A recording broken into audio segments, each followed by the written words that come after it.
Minecraft is one of my most loved games of all time. I have thousands of playtimes hours in survival. And I really need to add a hit points just because you made a game where I can escape from reality. Because it's better, way better than real life, where I'm a monkey with anxiety and I need to pay tax. Also, this is just a simple playthrough from start to killing the Ender Dragon. No speedrun, nothing special, just criticizing. Back to the video.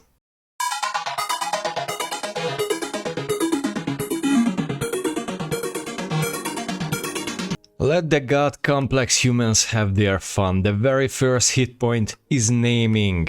Everybody had a world called some kind of variation of the boner. Also, create world. You create your own world. God complex. Serious God complex. We just started. Punching a tree with your fist.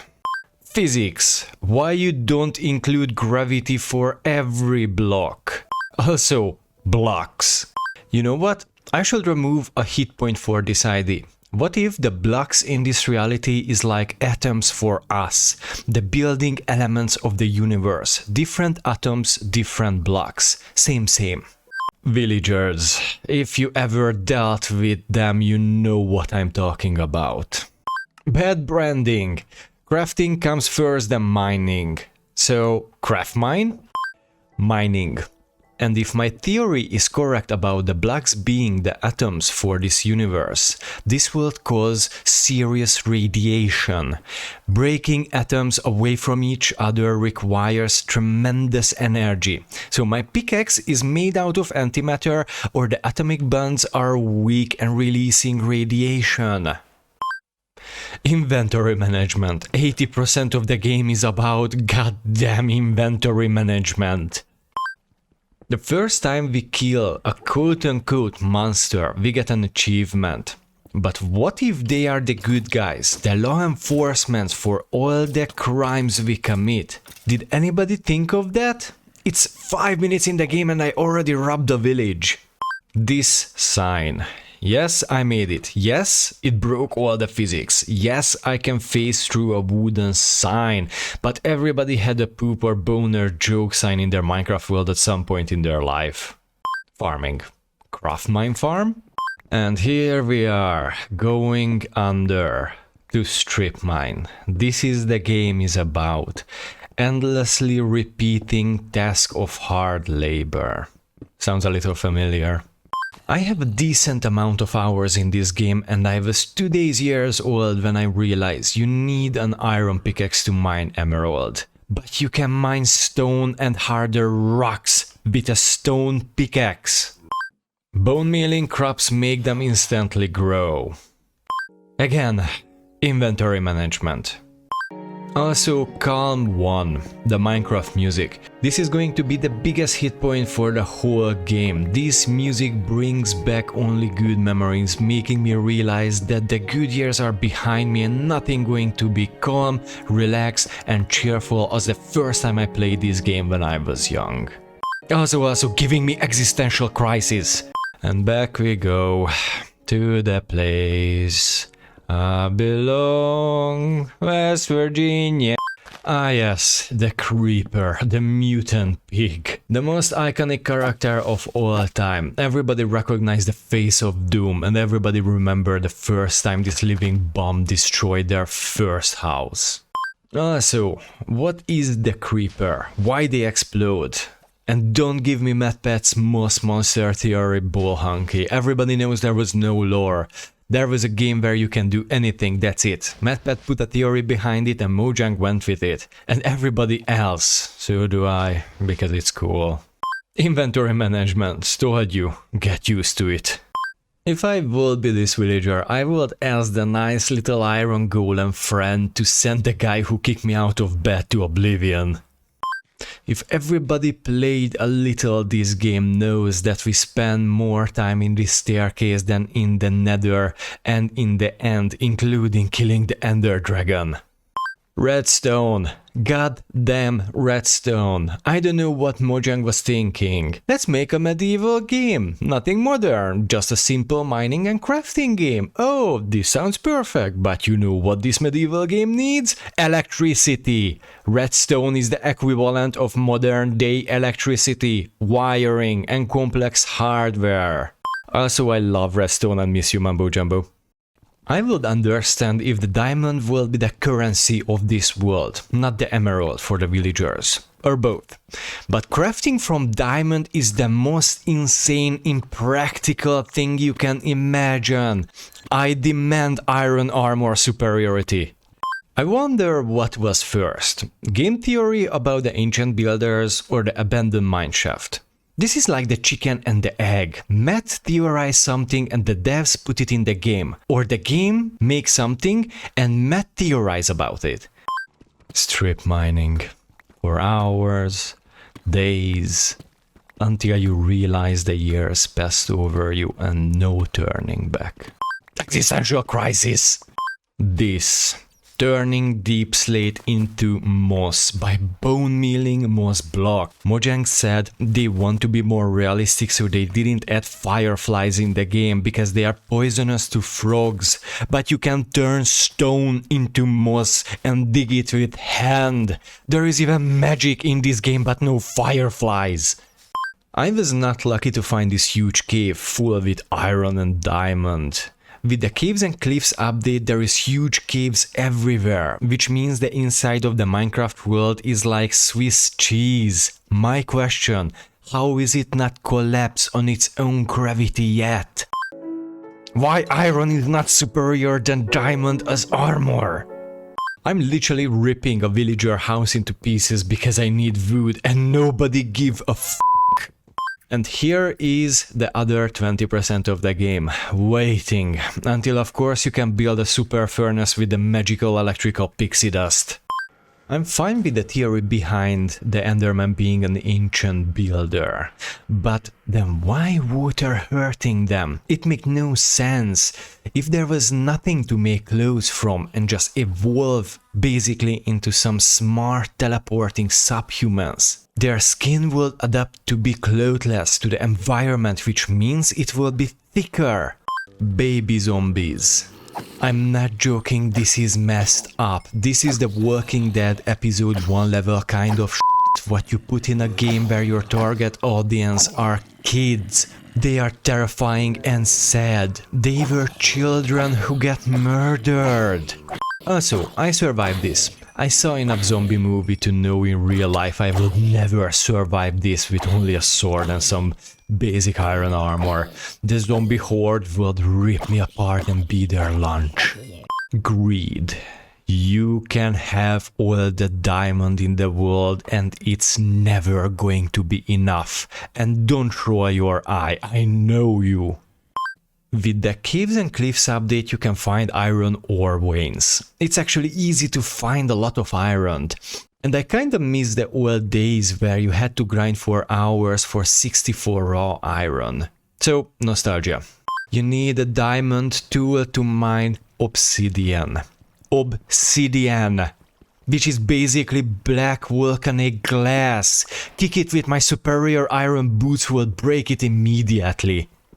Oh boy, the portal. There is a portal, but no fireflies. There is literally HE double toothpicks, but no fireflies. It makes sense. The Nether. Just the Nether. Torment, pain, anxiety, literally the opposite of the good in the world. It's terrifying, it's hostile, and I just hate it. Just hate it. This works. Bridging literally in the lava pool. First, there is no suspension for the bridge. Second, the cobblestone don't melt. Yeah. And there's still no fireflies. And of course, I didn't check my pickaxe and it broke. And here is the rest of the game. Back and forth from the base to the Nether. Or mine, because I always forget something. Landmarking because I get lost. Like a lot. Brutes. The piglin brutes. The Nether is not hostile enough. No, you had to introduce a Chad piglin on steroids. Magma cubes and the basalt delta. 2 hit points for frog eating a living sentient magma. But you could not include fireflies because in real life they poison us to frogs, but not actual lava. And basalt delta. Everybody hates basalt delta. Here is a fan favorite for you. If you stand on magma cubes, you constantly get damaged. But if you crouch, you're fine. Ghost! God fucking ghost! The white blob of doom and torture. This fire spitting... I literally rage quit what I don't do often. I double the amount of hit point at the end because of this death. And there are still no fireflies! Because of this that set me back so much I could forget to fight actually any blaze or wither skeleton. So here is a quick recap for the following 4 hours or so.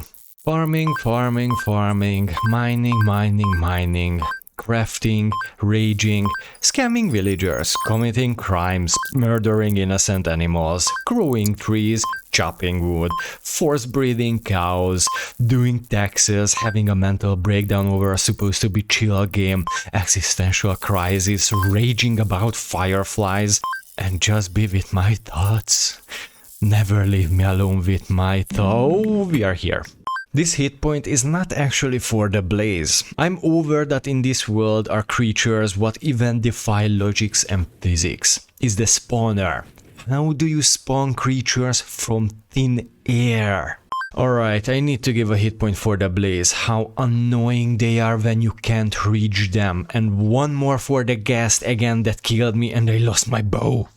5% chance. Sometimes you need to grind for hours for a wither skeleton head, and everybody knows how precious is the beacon. Also, as you can tell, I use fresh animation and Optifine. 2 hit points for using mods, data packs to make the game better. I never knew why they can include a fan favorite and values mods in the vanilla game. And please don't come with the Skyrim Big Boob Anime Cat Girl mods. This hit point is just for the unlimited stress what walking back caused. I knew if I drop down or die, that's it. I lose every blaze rod and I can start over again. This is supposed to be a chilled playthrough. Why the Endermans are angry if you look at them? Why? Just why? If I look at their butt, nothing happens. Not like in real life where you go to HR to have a friendly conversation. And how they drop on Ender Pearl? Where is the pearl? Also murder. This is the exciting part for everybody. You have the Eye of Enders and start to prepare to fight the Ender Dragon. So you go farming, smelting, waiting and murdering innocent force-breeded cows and pray for the gods to don't die until you reach the stronghold. And of course, after planning ahead so much, there is always something that you forget at your base, so you have to go back again. The porter room and the stronghold. I actually wanted to remove a hit point because I love the idea of the underground structure, but making it so it's a complete maze and not even connecting the sections together, so you have to break walls to find the actual porter room, is just pure evil. The end. How the end works. Why there is gravity when the place is nothing else, just floating islands. And how the islands float. The end crystals cause one of the most destructive explosions in the game. But not to the player if there is something in front of their legs.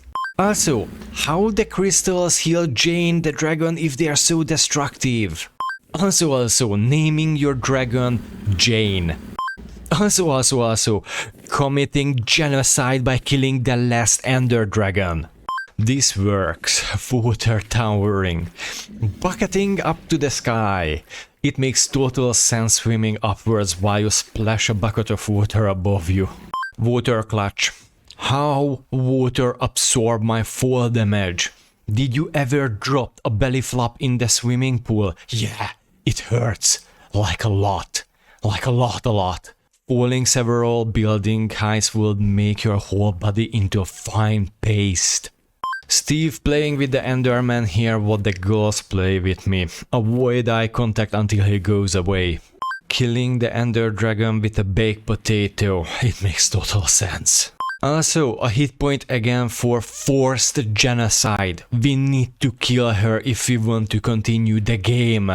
Also, end credits. What this supposed to mean? I'm over 30 and still not get it.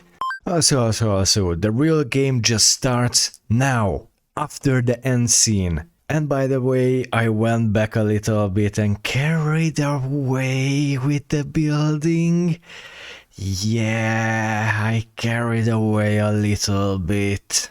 And I missed thousands and thousands of hit points, or just didn't repeat the old ones, so the video is not just me farming, mining and dying.